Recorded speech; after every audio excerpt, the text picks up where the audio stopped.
दोस्तों, मैं आप लोगों को एक विशेष कहानी सुनाने जा रहा हूँ। इस कहानी को सुनकर आपके जीवन में ज़रूर कुछ बदलाव आएगा। तो नमस्कार दोस्तों, मैं हूँ रविंद्र यादव और आप लोगों के बीच एक प्रेरणादायक स्टोरी के माध्यम से उपस्थित हुआ हूँ।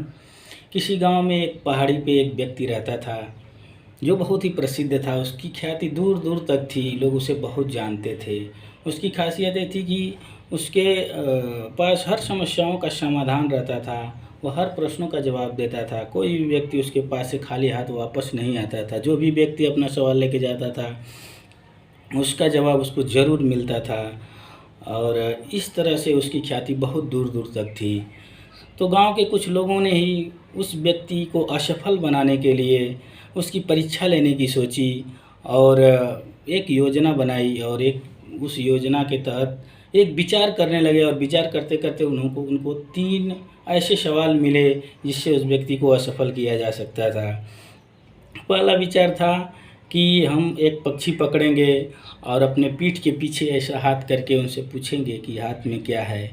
वो व्यक्ति अगर बताएगा पक्षी है तो हम पूछेंगे कि कौन सा पक्षी है। अगर वो बोलेगा कि पक्षी का नाम भी बताएगा तो सबसे महत्वपूर्ण और तीसरा सवाल हम पूछेंगे कि ये मरी है या ज़िंदा है। अगर वो व्यक्ति बताता है कि मरी है तो हम उसको ज़िंदा ही दिखाएंगे और अगर वो बोलता है कि ये ज़िंदा है तो हम पीछे ही उसको दबा के मार डालेंगे और बताएंगे कि ये मरी हुई है। आखिरकार उनको दोनों तरह से गलत साबित करना था और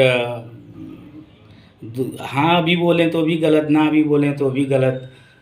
तो इस प्रकार योजना बनाकर वो लोग उस व्यक्ति के पास गए और जाते ही अपना सवाल पूछे कि हमारे हाथ में क्या है। उस व्यक्ति ने तुरंत जवाब दिया पक्षी। उन्होंने बोला कौन सा पक्षी है।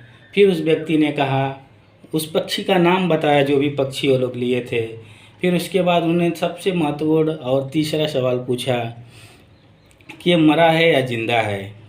तब वह व्यक्ति जो 2 सवालों का जवाब बिल्कुल तुरंत दिया था वो थोड़ा सोचने लगा और विचार करने लगा। कुछ देर बाद वह बोला वो तो आपके हाथ में है। तो दोस्तों, इस कहानी का मतलब यही है कि इस कहानी का सार यही है कि सब कुछ आपके हाथ में है। आप जो करना चाहते हैं वो कर सकते हैं। आप अपने विचारों के द्वारा जो कुछ बनना चाहते हैं वो बन सकते हैं। आपके विचारों की शक्ति इतनी महान है और प्रबल है कि आपके लिए सब कुछ संभव है, कुछ भी असंभव नहीं है। जैसा कि महात्मा बुद्ध ने भी कहा है कि आप अपने विचार, मनुष्य अपने विचारों के द्वारा ही अच्छा कर्म करता है। मनुष्य के विचार ही उसके कर्म बन जाते हैं। मनुष्य का जैसा विचार है वैसा मनुष्य बन जाता है, वैसा बन जाता है। टेलीफोन, बल्ब और अनेक ऐसी वस्तुएं हैं जो एक विचार का ही परिणाम है। दोस्तों, एक बार आप अपने मन में विचार करिए कि बल्ब का आविष्कार जब हुआ था तो बल्ब का नामो निशान नहीं था। थॉमस अल्वा एडिसन के मन में एक ऐसा विचार आया, एकमात्र ऐसा विचार आया जिसकी वजह से बल्ब का आविष्कार हुआ। तो विचारों की शक्ति कितनी महान है। ठीक उसी प्रकार टेलीफोन का भी आविष्कार हुआ। बहुत ऐसी वस्तुएं हैं जिनका आविष्कार एक विचार के माध्यम से हुआ है। आप आज जो भी हैं अपने अतीत के विचारों का परिणाम हैं। आप अपने अतीत का परिणाम हैं। आज जो भी सफलता आप हासिल किए हैं वो अतीत के विचारों का ही परिणाम है। तो अच्छे विचार रखिए, अच्छा कर्म करिए और सफलताओं को हासिल करिए।